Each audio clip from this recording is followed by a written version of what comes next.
இதை கேட்டுட்ருக்க நீங்களோ உங்கள் நண்பரோ ஆன்லைனில் கேலிக்கும் கிண்டலுக்கும் ஆளாகியிருக்கீங்களா? அதாவது ஆன்லைனில் ட்ரோல் செய்யப்பட்டிருக்கீங்களா? அப்படின்னா உங்களுக்காக தான் இந்த பாட்காஸ்ட். தொடர்ந்து கேளுங்க. நண்பர்களுக்கு வணக்கம். இந்த பாட்காஸ்ட்டில் ரான் ஜான்சன் அப்படின்ற பிரிட்டிஷ் ஜேர்னலிஸ்ட் எழுதின so you have been publicly shamed அப்படின்ற புத்தகத்தை பற்றி தான் நான் பேச போகிறேன். இந்த புத்தகம் வெளியாகி கிட்டத்தட்ட 10 வருஷம் ஆகுது. இந்த புத்தகத்தில் அவர் அந்த காலகட்டத்தில் 2012-13 அந்த காலகட்டத்தில் ஆன்லைனில் பர்டிகுலர்லி ட்விட்டரில் வந்து பெரிய அளவில் அவமானப்படுத்தப்பட்ட நபர்களை நேரில் சந்தித்து அவங்கள பேட்டி எடுத்து ஒரு வருடம் 2 வருடத்துக்குள்ளே அவங்களோட வாழ்க்கை எந்த மாதிரி மாறியிருக்கு, ஆன்லைனில் அவங்க அவமானப்படுத்தப்பட்டதுனாலே அவங்க அடைந்த நஷ்டம் என்ன, அதிலிருந்து எப்படி மீண்டு வந்தாங்க அப்படின்றதெல்லாம் ரிசர்ச் பண்ணி எழுதியிருக்காரு. அதை தொடர்ந்து பல விஷயங்களை அவர் ஒரு விஷயத்தை விசாரிக்க போகும்போது அந்த சமயத்தில் வேற ஒரு விஷயம் அறிமுகமாகும்போது அதை தொடர்ந்து போகிறார். முதல்ல அவர் யாரை மீட் பண்ணுறாரு அப்படின்னா ஜோனா லேரர் அப்படின்ற ஒரு எழுத்தாளர். ஜோனா லேரர் எழுதின அந்த புத்தகம் பாப்புலர் சைக்காலஜி புத்தகத்தை படித்த, பாப்புலர் சயின்ஸ் புத்தகத்தை படித்த மைக்கேல் அப்படின்ற ஜேர்னலிஸ்ட் வந்து அதில் உதாரணமாக சொல்லப்பட்ட பாப் டிலனோட வரிகள் வந்து அவர் சொன்னதே இல்லைன்ற ஞாபகம் இருக்குது. அதாவது இந்த மைக்கேல் அப்படின்ற ஜேர்னலிஸ்ட் வந்து பாப் டிலன் பற்றி தொடர்ந்து படிச்சுக்கிட்டு இருக்கிறவர், அவரோட எல்லாத்தையுமே தெரிஞ்சவர், அவரோட பெரிய ஃபேன். அப்போது பாப் டிலன் சொன்னதாக ஜோனா மேற்கோள் காட்டக்கூடிய எந்த வரிகளும் பாப் டிலன் சொன்ன மாதிரியே இல்லை இது அவர் எக்ஸாக்டாக எப்படி சொல்லலை என்ற சந்தேகம் அவருக்கு வருது. அப்போ இதை விசாரிக்கிறதுக்காக அவர் ஜோனாவுக்கு மெயில் அனுப்புகிறார்.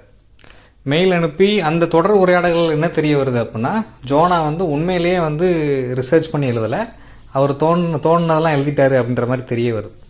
அப்போ இது அறிவு நேர்மை இல்லாத செயல் அப்படின்னு சொல்லிட்டு இதை வந்து மைக்கேல் வெளியில் கொண்டு வர்றாரு. இதனால் அன்னைக்கு மிக பிரபலமாக இருந்த ஜோனா வந்து அவமானத்துக்கும் இதுக்கும் உள்ளாகிறாரு. அந்த புத்தகத்தை வந்து அந்த பதிப்பகம் வந்து திரும்ப பெற்றுறாங்க. யாருக்கு புத்தகம் வாங்கினவங்க திரும்ப காசு வேணும்னா கொடுத்துட்டு காசை வாங்கிக்கோங்கன்னு சொல்கிற அளவுக்கு அன்னைக்கு ஜோனா வந்து மிகப்பெரிய அவமானத்தை சந்திக்கிறார். ஸோ இது முழுக்க நடந்ததுக்கு காரணம் ட்விட்டரில் இந்த செய்தி வந்தது தான். ட்விட்டரில் செய்தி வந்தோடனே ஆட்கள் வந்து ஜோனா வந்து தாறுமாறாக விமர்சனம் பண்ணவும் உடனே அவர் எந்த நிறுவனத்தில் வேலை பார்த்தாலும் அந்த நிறுவனத்துலேருந்தே வேலையை விட்டே நீக்கிடுறாங்க. அந்தளவுக்கு வந்து விஷயம் சீரியஸ் ஆகுது. ஸோ அறிவு நேர்மை இல்லாத அறிவு திருட்டில் ஈடுபட்ட ஒருத்தருக்கு அமெரிக்கா மாதிரி நாட்டில் எப்படி உடனே ஒரு தண்டனை கிடைக்குது அப்படின்றத வந்து இதில் அவர் சொல்லிவிட்டு அதுக்கப்புறம் இவர் போய் ஜோனா லேரரை பல தடவை மீட் பண்ணுறார். ஜோனா லேரர் வந்து மனம் திருந்தி திரும்ப வந்து மன்னிப்பு கேட்கும்போதும் அவரை உடனே மன்னிக்கிறதுக்கு ஆட்கள் ரெடியாக இல்லை. அவர் இத்தனைக்கும் ஜோனா லேரர் வந்து மிகப்பெரிய ஸ்காலர், அவர் ரோட் ஸ்காலர்ஷிப் வாங்கி இப்போ பிரிட்டன்லாம் வந்து படிச்சிருக்காரு. பட் இப்போ இவர் இந்த புகாருக்கு ஆளாகி இவர் வெளிப்பட்ட பிறகு இவரோட மற்ற எழுத்துக்களை படித்து பார்க்கும்போது இவர் ஆரம்பத்திலிருந்தே இவர் செல்ஃப் பிளேஜரைஸ் பண்ணுறாரு, எழுதுறதே திரும்ப எழுதுறாரு, உண்மையிலே ரிசர்ச் பண்ணி எழுதலை, அப்படியே போகிற போக்கில் கதையை அடிச்சுட்டு தான் வந்து இவர் எழுதிட்டுருக்காருன்றதெல்லாம் கண்டுபிடிக்கிறாங்க.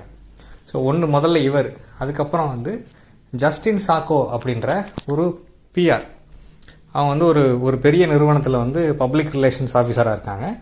அவங்க ஒரு டூர் போகிறதுக்கு முன்னாடி அமெரிக்காவிலேருந்து ஆஃப்ரிக்காவுக்கு வர்றதுக்கு முன்னாடி ஒரு ட்வீட்டு போட்டுட்டு ஃப்ளைட்டில் ஏறிடுறாங்க.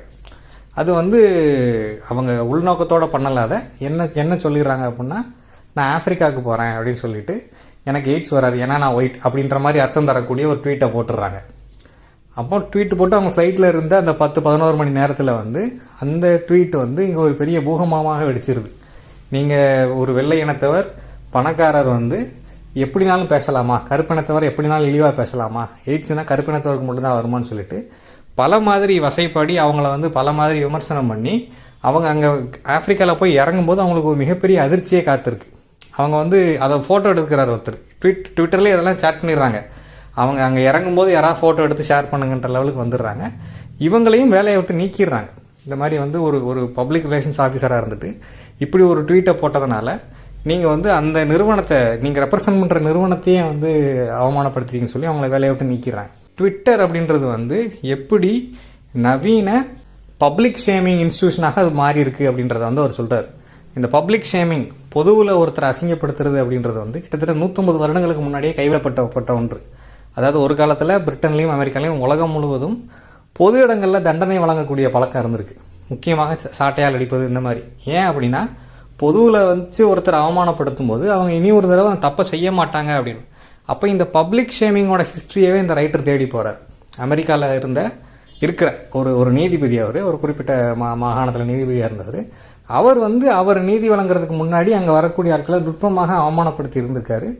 இல்லை அவங்க பண்ண தப்பை மறக்கக்கூடாது அப்படின்றதுக்கு ஏற்ற மாதிரியே வந்து ஒரு தண்டனைகள் கொடுத்துருக்காரு. உதாரணத்துக்கு ஒரு டிரைவர் வந்து டீனேஜராக இருக்கும்போது வந்து அவன் வந்து தண்ணி அடிச்சுட்டு காரை ஓட்டிட்டு போய் ஆக்சிடென்ட் பண்ணி ஒரு ஃபேமிலியில் 2 பேரை கொண்டுட்டான். ஸோ அவனுக்கு கொடுக்கப்பட்ட தண்டனை என்னென்னா, அடுத்த 20 வருஷத்துக்கு அவன் குறிப்பிட்ட நாளில் கழுத்தில் அந்த போர்டை மாட்டிட்டு வந்து இந்த மாதிரி நான் இந்த மரணத்துக்கு காரணமாக இருந்தேன்ற போர்டை மாட்டிட்டு வந்து ஆக்சிடென்டான இடத்துல நிற்கணும் 20 வருஷத்துக்கு. 20 வருஷம் ஜெயில் தண்டனை இல்லை, 20 வருஷம் இப்படி இங்கே வந்து நிற்கணும் அப்படின்னு. அப்போ அவனையும் இவர் விசாரிக்க போகிறார் ரான் ஜான்சன். அவன் என்ன சொல்கிறான் அப்படின்னா, நான் உண்மையிலேயே வந்து இதை வந்து இன்றைக்கி வந்து மனப்பூர்வமாக செய்கிறேன், இதிலிருந்து நான் மீட்சி அடைஞ்சிருக்கேன்ட்டுன்னு சொல்கிறார். ஸோ அப்போ இப்படி இன்றைக்கி இந்த நவீன உலகத்தில் இந்த சோஷியல் மீடியா, பர்டிகுலராக இந்த ட்விட்டரை பற்றி மட்டுமே தான் அதில் சொல்கிறாரு. இன்னொரு இடத்துல வந்து ஃபேஸ்புக்கில் ஒருத்தவங்க ஒரு போஸ்ட் போட்டுடுறாங்க. அங்கே வந்து அமெரிக்காவில் உள்ள போர் வீரர்கள் கல்லறை பக்கத்தில் உள்ள ஒரு சைன் போர்டு. அந்த சைன் போர்டில் என்ன போட்டிருக்கோ அதுக்கு அகெயின்ஸ்டாக இவங்க ஒரு செய்கை செய்கிற மாதிரி ஒரு இதை வச்சு ஃபோட்டோ எடுத்து போட்டு அது பெரிய கான்ட்ரவர்சி ஆகி அவங்களுக்கும் வேலை பறி போயிடுது. அமெரிக்காவில் இல்லை இன்றைக்கி மேற்கு உலகத்தில் வந்து இந்த சோஷியல் மீடியா அப்படின்றது வந்து எப்படி வந்து ஒரு கும்பல் மனநிலைக்கு மக்கள் ஆளாக்கியிருக்கு. நம்ம வந்து இதை மேம்பட்ட இதுக்கு பயன்படுத்தாமல் எப்படி வந்து மக்கள் வந்து கிட்டத்தட்ட பழையபடி அந்த ஜங்கிள் ராஜுக்கே போகிறாங்க. அந்த ஒரு 200 வருஷத்துக்கு முன்னாடி எப்படி ஒரு கூட்டு மனநிலையில் இருந்தாங்களோ. இது முக்கியமாக அவங்க இப்படி பேசுறதுக்கான காரணம் என்ன அப்படின்னா, இப்படி பேசக்கூடிய யாரும் வந்து எந்த தண்டனைக்கும் ஆளாக போகிறது கிடையாது. பெரும்பாலும் எல்லாம் ஃபேக் ஐடிஸ் தான் வச்சுருப்பாங்க. அவங்க வந்து என்னன்னாலும் யாருனாலும் வசைப்படுத்திட்டு போயிடலாம். இப்போ நீங்கள் தமிழ்நாட்டிலே எடுத்துக்கிட்டீங்க அப்படின்னா, அஞ்சான் படம் வந்தப்போ வந்து சூர்யாவையும் லிங்குசாவையும் மிக பயங்கரமாக ட்ரோல் பண்ணாங்க. இப்போ சினிமாக்காரங்களை ட்ரோல் பண்ணுறதுல உள்ள அட்வான்டேஜ் என்னென்னா, ஒன்று அது அவங்களுக்கு ஃப்ரீ விளம்பரம்னே அவங்க எடுத்துக்கிறாங்க. அங்கே என்னென்னா, அவங்க பிரபலமாக இருக்கிறதுனாலே அவங்கள பற்றி தொடர்ந்து நியூஸ் வர்றதுனாலேயே இந்த நியூஸ் வந்து பின்னாடி போயிடும். இப்போ உதாரணத்துக்கு சூர்யா வந்து ரீசெண்டாக வந்து கங்குவா படத்துக்கு அவரை பயங்கரமாக ட்ரால் பண்ணாங்க. அவர் உடனே என்ன பண்ணுறாரு, பாலா கூட பிரச்சனைன்னு சொல்லி நியூஸ் இருந்த அதை உடைக்கிறதுக்காக பாலாவோட நிகழ்ச்சிக்கே போகிறாரு. 25 வருஷம் அந்த நிகழ்ச்சிக்கு போகிறாரு. அதுக்கப்புறம் வந்து ஒரு ரெட்ரோ படத்துக்கு ப்ரமோட் பண்ணுறாரு. அப்புறம் அவரோட அகரம் ஃபவுண்டேஷன் நிகழ்ச்சியை நடத்துகிறாரு.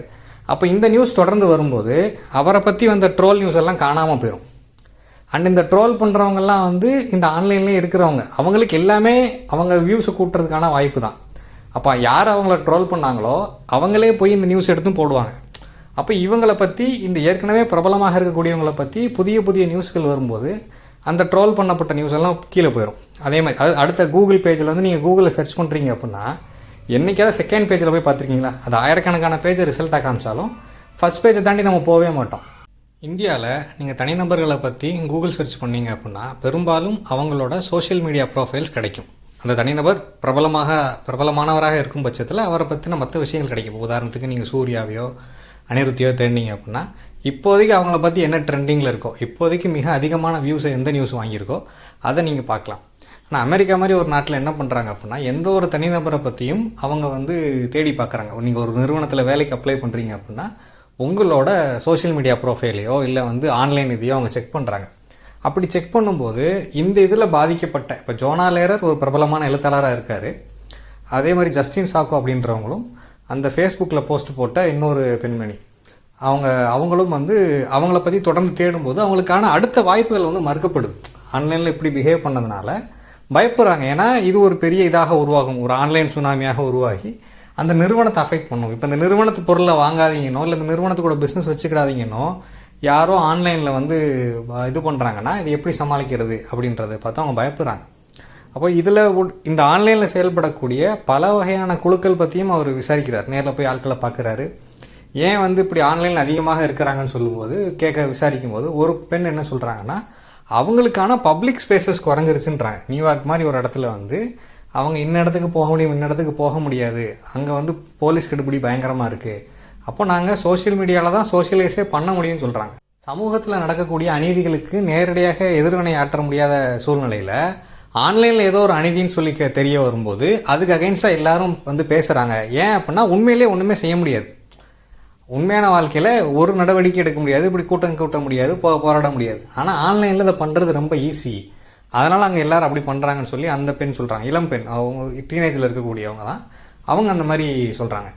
அப்போது இவர் வந்து தொடர்ந்து இதை பற்றி ரிசர்ச் பண்ணும்போது எப்படி இதை மாற்றுறதுன்னு சொல்லி பார்க்கும்போது ஒரு தனிப்பட்ட நபராக, ஒரு சாதாரண நபராக அவங்களோட இதை எப்படி மாற்ற முடியும், சர்ச் இன்ஜினில் அவங்கள தேடும்போது அவங்கள பற்றி நல்ல விதமாக ரிசல்ட் வரணும்னா என்ன பண்ணுறதுன்னு சொல்லி தேடும்போது அதுக்கான ஒரு நிறுவனமும் இருக்குது அப்படின்னு சொல்லி கண்டுபிடிக்கிறார். கலிஃபோர்னியாவில் வந்து அப்படி ஒரு நிறுவனம் என்ன பண்ணுறாங்கன்னா, நீங்கள் ஒரு தனிநபராக ஆன்லைன் ஷேமிங்க்கு உள்ளாயிருக்கீங்க, உங்களுக்கு வந்து இப்போ ஒரு பேடான ப்ரொஃபைல் க்ரியேட் ஆயிடுச்சு, ஏதோ ஒரு தப்பு செஞ்சு ஆன்லைனில் வந்து ஏதோ ஒரு ட்வீட் போட்டோ ஒரு ஃபோட்டோ போட்டதுக்கோ உங்களை ரொம்ப ட்ரோல் பண்ணிட்டாங்க அப்படின்னா, அதை சரி பண்ணுறதுக்காக அந்த நிறுவனத்தில் என்ன பண்ணுறாங்கன்னா, உங்களை பற்றி பாசிட்டிவான நியூஸை உருவாக்குறாங்க. Across all social media, tumbler இணையதளம், இன்ஸ்டாகிராம், ஃபேஸ்புக், இப்படி அப்புறம் நீங்களே எழுதின மாதிரி பிளாக் போஸ்ட்டு, இப்படி பலவிதமான வெப்சைட்டுகளை உருவாக்கி, ஐடிகளை உருவாக்கி, உங்களோட ஃபோட்டோஸ், நீங்கள் எழுதுனது, உங்களோட இன்ட்ரெஸ்ட், இப்படி பலவிதமான விஷயங்களை இது பண்ணும்போது உங்களை பற்றி வந்து அந்த கெட்ட நியூஸ் வந்து கீழே போயிடும், காணாமல் போயிடும்.